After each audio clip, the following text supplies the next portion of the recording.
ကဲအားလုံးပဲမင်္ဂလာပါခင်ဗျာကျွန်တော်ဒီနေ့ရပါတော့ TikTok monetization ကောက်ဆိုတာဘယ်လိုမျိုးလဲပြီးတော့ဘယ်လိုမျိုးကြည့်ရတာလဲပြီးတော့သူ့ရဲ့ policy ကဘာလဲဆိုတော့လေကျွန်တော်သိစလောက်လေးပြပြပေးသွားမှာဖြစ်ပါတယ်ခင်ဗျာနော်အမို့ဗီဒီယိုလေးကိုဆုံးအောင်ကြည့်ဖို့တိုက်တွန်းပါတယ်ခင်ဗျာကျွန်တော်တို့ရေစောကျွန်တော်တို့ TikTok ရဲ့ဘယ်ဝင်လိုက်ပါဘောနော်တွေ့တယ်ရေဝင်လိုက်ပါခင်ဗျာ monetization Okay ကျွန်တော်ဒီမှာပေါ့နော်ကျွန်တော်တို့အကောင့်ထဲရောက်ပြီဆိုကျွန်တော်တို့ဒီမှာအပေါ်မှာရှိရပေါ့နော်အဆက်34ဝင်လိုက်ပါခင်ဗျာတို့နေဝင်လိုက်ပါ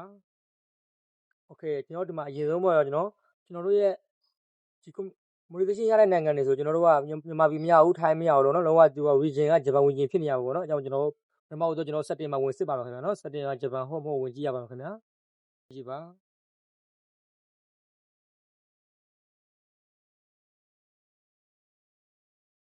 Okay ကျွန်တော်ဒီမှာအပေါ်ဆုံးမှာရှိကျွန်တော်အကောက်ဆိုတဲ့ညာလေးဝင်လိုက်ပါခင်ဗျာ Sorry ပါအကောက်ဆိုတဲ့ညာလေးဝင်လိုက်ပါပြရတယ်မှာနော် account information ပေါ့နော်အဲ့ဒါလေးကိုထပ်ဝင်ပေးပါခင်ဗျာ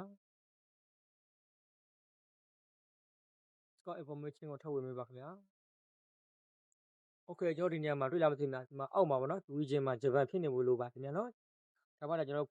monetization ရှောက်လို့ရတဲ့ account ဖြစ်မှာခင်ဗျာဒီနေရာမှာကျွန်တော်ဂျပန် region ဖြစ်နေမှာရမှာပါခင်ဗျာထိုင်လန်တို့မြန်မာတို့လုံးဝမရပါဘူးခင်ဗျာနော်ထိုင်းလည်းမရအောင်မြန်မာလည်းမရအောင်နော်ဂျပန် only ပဲရမှာခင်ဗျာ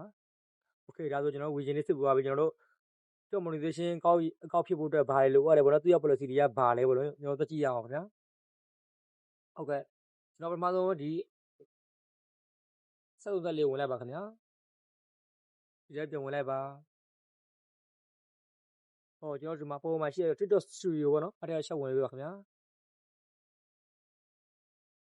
ဒီထဲလေးချက်ဝင်ပေးပါโอเคကျွန်တော်ကအကောက်တစ်ပေါ့နော်ကျွန်တော်ဘာမှမရှိသေးဘူးပေါ့နော်ဒီနေရာမှာကျွန်တော်ကြည့်ရမှာက body နဲ့ sweat မှာကျွန်တော်ဒီနေရာမှာနှစ်ခုရှိတာတွေ့ရမှာမသိဘူးခင်ဗျာကျွန်တော်ဒီမှာ monetization ကိုပြောင်းလိုက်ပါခင်ဗျာနော်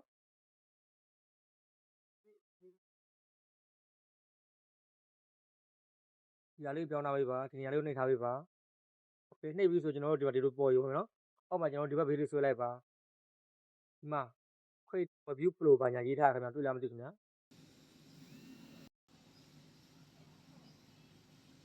ညာလေးကိုနှိပ်ပေးပါခင်ဗျာဒီညာလေးကိုနှိပ်ပေးလိုက်ပါနှိပ်ပြီးဝင်ပေးပါခင်ဗျာ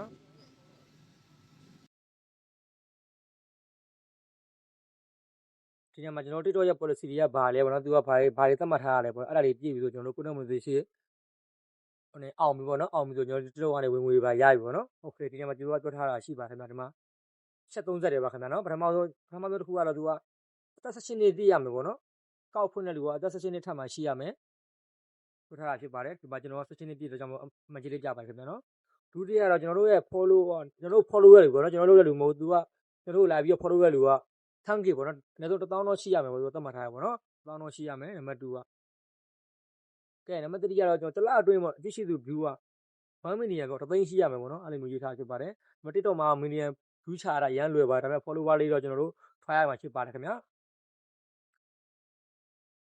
ဒါလေး3ခုရပြီဆိုတော့ကျွန်တော် TikTok monetization ကောက်လုံးဝပွင့်သွားပါပြီခင်ဗျာဒါဆိုကျွန်တော် TikTok ကနေဝင်ငွေရတဲ့ကောက်ဖြစ်ပါပြီခင်ဗျာ